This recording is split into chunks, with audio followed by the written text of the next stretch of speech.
আপনাদের খুব পরিষ্কার বলি, সরকারি টাকা।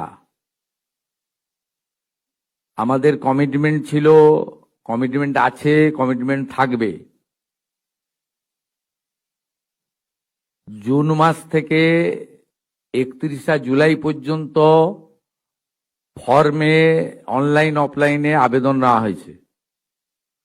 অফলাইনে যাদের আবেদন নেওয়া হয়েছে তাদেরকে পোর্টালে আপলোড করার কাজ হচ্ছে। ভেরিফিকেশন করা হয়েছে। প্রথম যেহেতু আমরা জুনে লঞ্চিং করব বলেছিলাম, 28 লক্ষ লোককে এখান থেকে দিয়েছিলাম। নেতাজি ইন্ডোর স্টেডিয়াম থেকে আমরা অ্যাপ্রক্স 1,19,00,000 মতো লোককে দিয়েছিলাম। তারপরেও আমরা আবেদন নিয়েছি 31 জুলাই পর্যন্ত। 2,16,00,000 মোট আবেদন করেছেন। এই আবেদনকারীদের প্রত্যেকটা ভেরিফিকেশন করার কাজ চলছে। ভেরিফিকেশন প্রায় শেষ পর্যায়ে এসে গেছে। আজকে আমি ডিটেলসে বলবো না।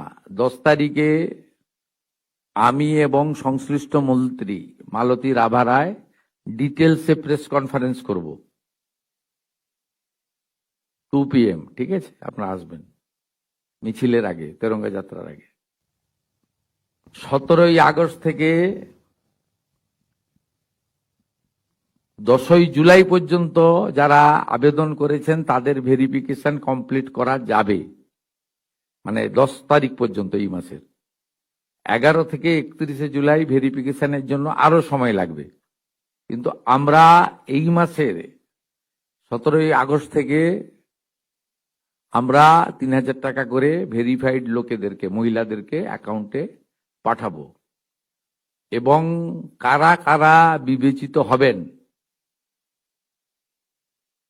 সম্পূর্ণ ক্রাইটেরিয়া 10 তারিখ সোমবার বলে দেব। 17 তারিখ থেকে অ্যাকাউন্টে অর্থ যাবে, সরকারি টাকা, নিয়ম মেনে দেওয়া হবে, বিজেপির সংকল্পপত্র মেনে দেওয়া হবে। একটা স্কিম তৈরি করতে গেলে, দিতে গেলে যে ফাইন্যান্সিয়াল মিনিমাম ডিসিপ্লিন লাগে সেটা রেখেই দেওয়া হবে। 25 থেকে 60 বছর বয়সী লোকেদের দেওয়া হবে। অন্যান্য সমস্ত আপনারা কাগজ পেন নিয়ে আসবেন, নোট করতে থাকবেন। আমি এবং সংশ্লিষ্ট মন্ত্রী অর্থ সচিবকে রেখে বলে দেব 17 তারিখ থেকে অ্যাকাউন্টে টাকা ট্রান্সফার হবে। আর এটা কেবলমাত্র এই মাসে হয়ে যাবে। পরের মাসে থেকে বিজেপি সরকার যতদিন থাকবে প্রত্যেক মাসে দ্বিতীয় সপ্তাহে টাকা ট্রান্সফার হয়ে যাবে। অতএব এটা নিয়ে বিভ্রান্ত হওয়ার কিছু নেই।